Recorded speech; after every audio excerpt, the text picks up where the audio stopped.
Good morning, everybody. This is Michelle with Creative Operation and Country Craft Creations, and today I have a share video for you.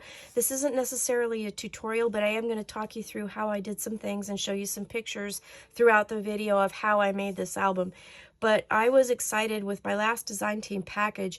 I wanted to play with this photo play folio really bad, so I got one of those, and then in my package I got this beautiful exclusive paper, Bloom Where You're Planted, and this is by Country Craft Creations. It is a beautiful paper collection.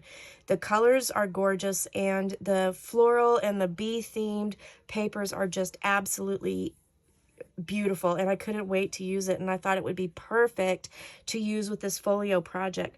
So these are a couple of the things that I did use to make this album. I used the Photo Play Folio, which again is available at Country Craft Creations, and then I used the exclusive Bloom Where You're Planted papers. I used about half of the 8x8 pack, so it comes with 24 pages or papers in it, and I did use about half of them. And I used the folio, but I didn't do it exactly how I was supposed to, because you guys know me, and I tend to kind of do my own thing. So I did do some different things with it, but we're going to go through and talk you through it. And then I did use the Heartfelt Creations die to make some tags. So I did get this from Country Craft Creations as well. They're available, and I love this die. It's my favorite. I mean, this tag is just cute. So let's go through the folio kit here, and let's talk about what I did with it. So when you get this folio kit, the papers are amazing. It's at least 100, if not 110 pound cardstock, and I honestly don't know what the pound is, or the poundage is, but it's a very good quality heavy cardstock. And when you get this kit, it has all the directions in it, it has magnets in it, so you can make a waterfall here, and then you can make a stacked page assembly here. There's a little photo here that shows what it could look like when it's all done, and it's a cute folio. It's really cute. It makes a 4.5 by 8.5 inch album, and it has about, an 1.5 inch wide spine on it, so there's a lot of room in here for pictures. It's pre-scored, and when you turn the packaging over, you have 2 pages inside that tell you exactly how to make it. So if you want to get this and create this and then just use your own pattern paper, you've got an instant album that doesn't take very long to put together at all. You do have to provide adhesive. I used my art glitter glue from Country Craft Creations, and it shows you step by step how to make this. So it starts with making the outer cover, and it shows several pictures on how to do that and what it's going to look like. And then it also shows you how to put this inner layer on over the top of all of the outer layers, so that the outside of the album, the cover, is actually 2 different layers. Now this is where I started to go rogue, because I was like, this is a really high quality cardstock. It's very heavy, and then I was going to layer it with more artisan cardstock and more pattern papers, so I thought, well, I don't need this inner layer. So I ended up using this inner layer for something else. I'm going to show you what I did with it. But then it goes through and it talks about how to make the waterfalls and put them together, and how to put the closure so that you have your little flap, and then it has the magnets in the kit, so you know how to do that. And then, it goes on, and there's more directions. So then you have your stacked page assembly that you put on the other side, and it's all good. Well, I started to kind of go rogue, so I didn't exactly follow the directions. So let's talk about what I did do. Because yeah, you guys know me, I have to do my own thing and make it my own, and I'm going to make sure that I'm in frame, because it's the second time I've tried to film this, and the first time I wasn't really in frame, so I wanted to make sure I was. So again, 4.5 by 8.5, has a 1.5 inch spine. I did use some artisan cardstock in Summer Ivory, and then I used Baby Blue as accents and with tags and as mats and everything. And this paper, or the book, was actually, perfect for my 8x8 paper pads. So I just thought this was perfect. On the front here, I used one of the cut aparts, and I just double matted it to make the handbook of bee culture cover. And then the flowers here, on the last retreat that I went to, we exchanged gift bags, and my gift bag from Peggy had these gorgeous flowers in it. When I saw them, Peggy, I knew exactly what I was going to use them for, so thank you very, very much. I used them on the cover of this album. Isn't this gorgeous? I had this kind of all planned out. I did buy a charm that goes with this collection from Country Craft Creations. It has this beautiful bee in there with this dome over top of it. It's just gorgeous. And I attached it a little bit different way. And let me see, I hope you can see how I did this. But I took a brad and put it right over a jump ring and put it through the spine to the inside of the book, right through the middle. And then I attached another jump ring, and that's how I added my charms. So I have this cute charm assembly that really didn't take anything but a brad and a couple of jump rings to put on. So that was super easy to do. So it's punched clear through the entire spine of my album, and then I secured it on the other side and then covered it up so you'll never ever see it. So it's nice and secure. It won't come out, and it just has a beautiful charm for my album. The back of it looks like this. And then I added seam binding because it doesn't say anything about doing any kind of closure for seam binding for the album. So I did add my seam binding. Now I used medium blue. I can't get this out of the way. I used medium blue for my seam binding throughout.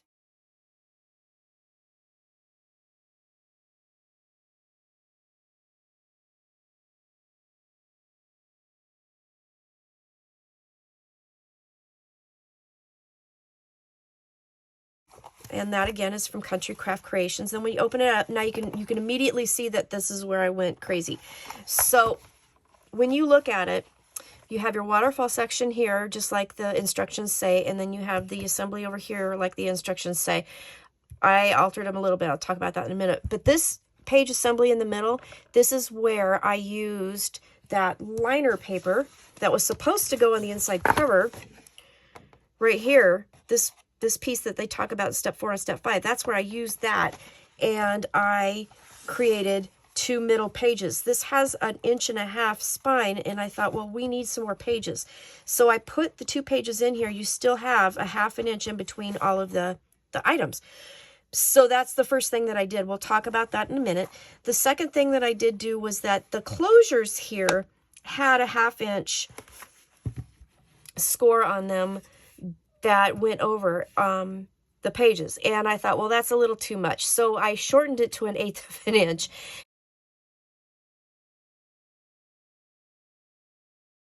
And then what it did was it elongated this a little bit more, and then kind of made it so that I have a little bit more room in between pages, so that if I wanted to put like bows or any other kind of thick embellishment, I could do that. So I did do that. I'm going to intersperse pictures as I go so you can see this, but we'll talk about it too. So I did do that. I changed the scoring here.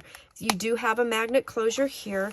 I used my artisan cardstock to create some photo mats, and then I used only 4 of the 5 of the waterfalls because I used the 5th one to create these corner pockets. I'll talk about that in a minute. So I put the 4 in here, and so you have lots of photo opportunities still here, and then you have this whole entire back page. And then this is where, like, I added an extra layer of artisan cardstock on the inside, and I did a layer of artisan cardstock on the outside and pattern paper. So this is really super thick cover, so you really didn't need to add that other layer in there if you didn't want to. So I didn't. When I did my waterfall, I did them kind of like I do the pages in my album. This last one here, the 1/2 inch tab, I put over the top of the tab for the page ahead of it so that I don't have a tab sticking out down here. And I have that whole area for space for pictures. And then I put the cut apart here so that you can put a picture underneath it. You can kind of tuck it under there, and it just closes like that. Now let's go to the back page real quick, and then we'll talk about the middle pages that I added. So you have the closure, and again, I did shorten from a 1/2 inch gusset to an 1/8 inch gusset here. That elongated that a little bit. And another magnet, and then I did this exactly the same. I put the flaps on like they said, and then artisan cardstock, another cut apart here. And then I took, and I only used 3 of the pages because I added pages elsewhere. So I took 2 of the pages and put them on, and then I took a 3rd page and I cut it in half, like lengthwise, and then I created these 2 flaps that go here.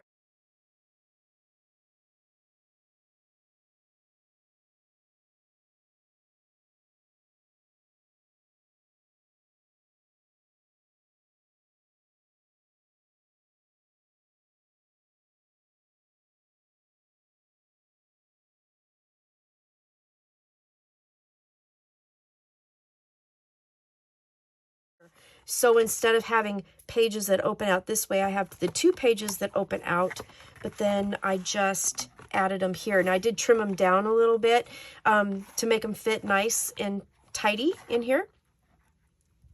But there you go. That's what I did to kind of alter that and make it a little bit my own.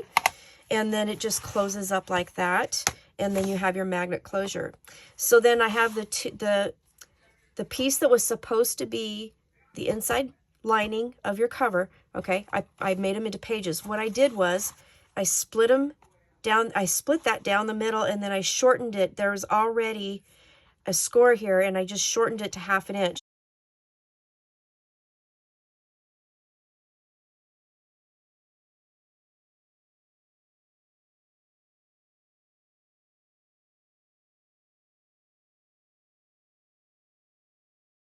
And I layered those 2 over the top at the 1/2 inch, and then that became the piece that I attached in the book.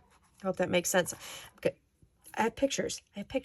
And then 2 of the pages that I was supposed to put under here, I created flaps on top of those. So if you open this up, each side has a flap. This page here was actually supposed to be over here, but I decided to add it to the middle section here and give even more room. So when you open these 2 up, like so, then you have this nice big layout here.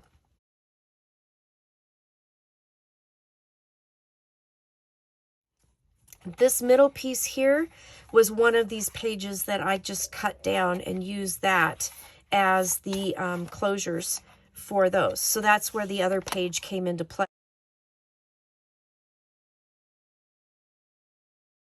So under here, you were supposed to have 6 pages. So here's page 1, page 2. This was page 3. And then page 4, page 5, and then this was page 6, and that became the closure. So I just kind of altered how I put things together and just kind of, cut some pieces up, and that's how I did that. And then the last page here, I only used 4 of the 5 of the waterfall pages, and I just cut that down to create the triangle pockets here.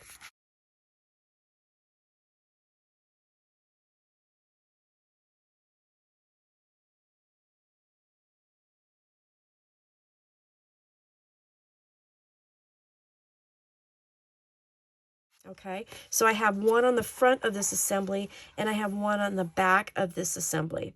And in each of those, I took extra cardstock that I had left over, and I created tags. I just set eyelets from my stash and then tied some more seam binding through to make a pretty bow. And then I took one of the cut aparts and I created booklet. So you can have more little pictures here and tuck in the pockets, and I have one of those on each side. Let's close that up. So then you have your tag and your booklet, like so. So that's how I did the extra pockets. And then before I glued everything down, of course, I added my seam binding. And on the tags here that act as part of the little closure here, I used some paper, the pattern paper from the collection, and then one of the little mini cut aparts in the middle to create the card there. So that's kind of how I did that. It was a fun album to play with. And again, if you do it exactly like the album, says to do it, then, you can totally create a gorgeous album super fast because everything is just ready to go. You just have to fold, burnish, glue it together, and then put your pattern paper on, and you've got a real quick project. But then again, if you're like me and you like to create things and, kind of fiddle with it and make it your own, you have total opportunity to do that. And that's just, one way you can do it is to recreate it kind of if you want. So I love this kit. I really highly recommend you run to Country Craft Creations and grab one of these while she still has them, because they're really fun to work with, and they're very simple, quick, and easy to put together. High quality paper. Go and grab your Bloom Where You're Planted bee themed papers. They're just gorgeous. Grab some seam binding, get your artisan cardstock, grab the charms. Now, the charms come in a pack of 2. I only used one of them, so I have another one left over to use. And then, again, the real simple way to attach your charm. Put a brad right over the jump ring and put it through whatever it is you're trying to attach it to. And I put it clear through the entire spine. And then, of course, now I tied it up so you can't see it. But I covered it up in the middle. The brad is actually right under here, and I covered it with the artisan cardstock, and it's nice and secure, and you'll never ever see it, and the brad will not come out. That will not come out. And then through that jump ring, just add another jump ring in your charm, and you're good to go. So that was a really simple, easy way, and I know we've all got jump rings and brads and stuff in our stash, so that was an easy way to attach that. So that is my project. I hope you like it. I hope this made sense and that you, you know, got a few ideas out of it. Go to Country Craft Creations, grab your papers, grab your folio, grab your dies, and go to town making a really beautiful album. This was a real fun project to kind of play with, and I think you'll enjoy it too. So thanks for watching. I'll be back with another tutorial soon, and have a great day. Stay healthy and well, and I will see you soon. Stay crafty. Bye-bye.